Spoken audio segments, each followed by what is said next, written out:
अर्जुन ने अपने आप को श्री कृष्ण को समर्पित कर दिया था, क्योंकि अर्जुन खुद अपने आप में कुछ नहीं थे। उसने जो कुछ भी किया अर्जुन के रूप में नहीं, श्री कृष्ण के सेवक के रूप में। सेवक की चिंता स्वामी की चिंता बन जाती है। अर्जुन का युद्ध अपने ही पुत्र बभ्रुवाहन के साथ हो गया, जिसने अर्जुन का सिर धड़ से अलग कर दिया और कृष्ण दौड़े चले आए। उनके प्रिय सखा और भक्त के प्राण जो संकट में पड़ गए थे। नमस्कार मित्रों, आज की कहानी में अर्जुन और उनके पुत्र बभ्रुवाहन के बीच युद्ध। अश्वमेध यज्ञ का घोड़ा बभ्रुवाहन ने पकड़ लिया और घोड़े की देखभाल की जिम्मेदारी अर्जुन पर थी। बभ्रुवाहन ने अपनी मां चित्रांगदा को वचन दिया था कि मैं अर्जुन को युद्ध में परास्त करूंगा।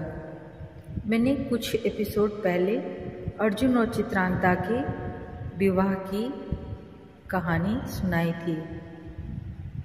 आज उसी चित्रांगदा के पुत्र बभ्रुवाहन की कहानी सुनाने जा रही हूँ। बभ्रुवाहन ने अपनी मां चित्रांगदा को वचन दिया था कि मैं अर्जुन को युद्ध में परास्त करूंगा, क्योंकि अर्जुन चित्रांगदा से विवाह करने के बाद लौटकर नहीं आया था और इसी बीच चित्रांगदा ने बभ्रुवाहन को जन्म दिया था। चित्रांगदा अर्जुन से नाराज थी और उसने अपने पुत्र को यह तो कह दिया था कि तुमने अर्जुन को परास्त करना है, लेकिन यह नहीं बताया था कि अर्जुन ही तुम्हारा पिता है। और बभ्रुवाहन मन में अर्जुन को परास्त करने का संकल्प लिए हुए बड़ा हुआ। शस्त्र विद्या सीखी, कामाख्या देवी से दिव्य बाण भी प्राप्त किया अर्जुन के वध के लिए। और अब बभ्रुवाहन ने अश्वमेध के यश को पकड़ लिया तो अर्जुन से युद्ध अवश्य। भीम को बभ्रुवाहन ने मूर्छित कर दिया और फिर अर्जुन और बभ्रुवाहन का भीषण संग्राम हुआ।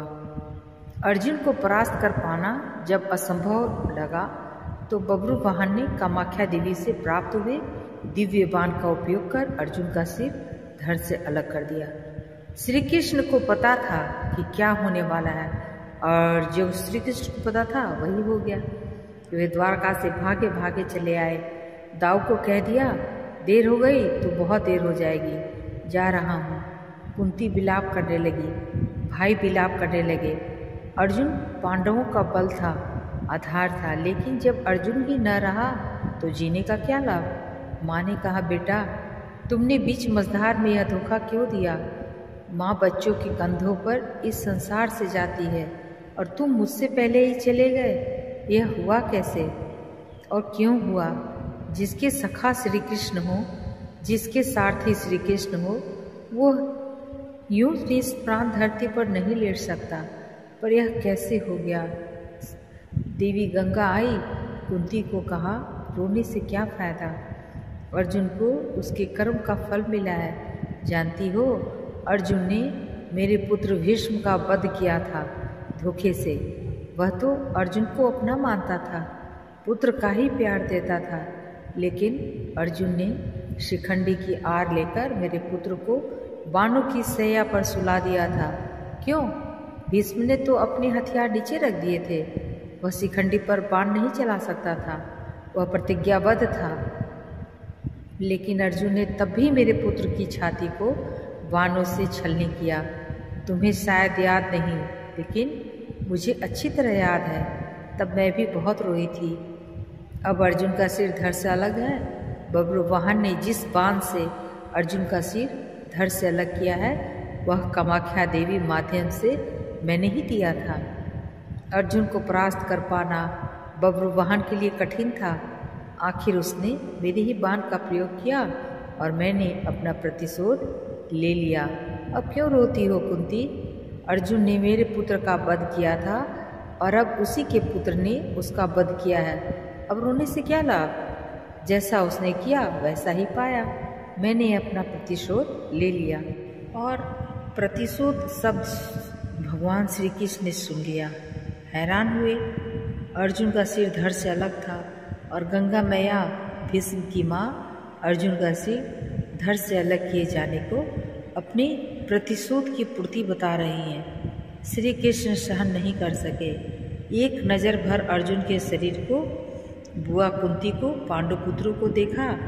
बब्रुवाहन और चित्रांगदा को भी देखा।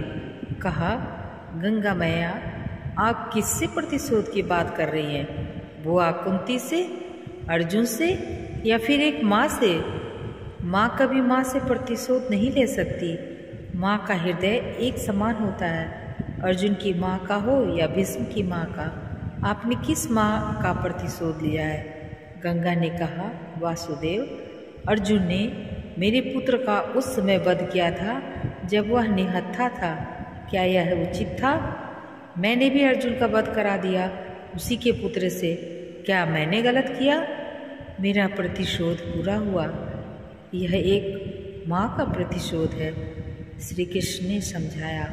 अर्जुन ने जिस स्थिति में भीष्म का वध किया, वह स्थिति भी तो पितामह ने ही अर्जुन को बताई थी, क्योंकि पितामह युद्ध में होते तो अर्जुन की जीत असंभव थी और युद्ध से हटने का मार्ग स्वयं पितामह ने ही बताया था।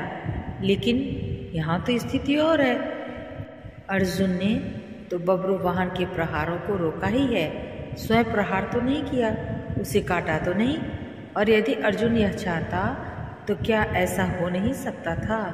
अर्जुन ने तो आपका मान बढ़ाया है। कामाख्या देवी द्वारा दिए गए आपके ही बाण का प्रतिशोध लेकर आपने पितामह का, अपने पुत्र का भी भला नहीं किया। गंगा दुविधा में पड़ गई। श्री कृष्ण के तर्कों का उसके पास कोई जवाब नहीं था। पूछा, क्या करना चाहिए? जो होना था सो हो गया, आप ही मार्ग सुझाएं। श्री कृष्ण ने कहा, आपकी प्रतिज्ञा पूरी हो गई। उपाय तो किया ही जा सकता है, कोई रास्ता तो होता ही है। जो प्रतिज्ञा आपने की वह पूरी हो गई। जो प्रतिज्ञा पूरी हो गई, अब उसे वापस भी लिया जा सकता है। यदि आप चाहें तो क्या नहीं हो सकता, कोई रास्ता तो निकाला ही जा सकता है। गंगा की समझ में बात आ गई और माँ गंगा ने अर्जुन का सिर धड़ से जोड़ने का मार्ग सुझा दिया। यह कृष्ण के तर्कों का कमाल था, जिस पर श्री कृष्ण की कृपा हो, जिसने अपने आप को श्री कृष्ण को सौंप रखा हो, अपनी चिंताएं सौंप दी हो, अपना जीवन सौंप दिया हो, अपना सर्वस्व सौंप दिया हो, उसकी रक्षा के लिए श्री कृष्ण बिना बुलाए चले आते हैं।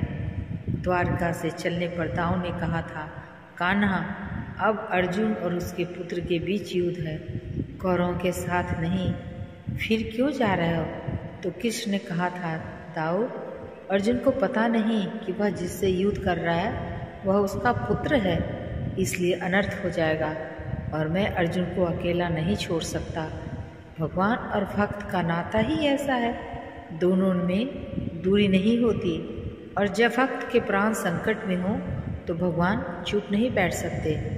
अर्जुन का सारा भाव हो और कृष्ण दूर रहें, यह हो ही नहीं सकता। याद रखें, श्री कृष्ण मारना चाहें कोई नहीं बचा सकता, और जिसे वह बचाना चाहें उसे कोई मार नहीं सकता। अर्जुन और श्री कृष्ण हैं ही एक, नर और नारायण।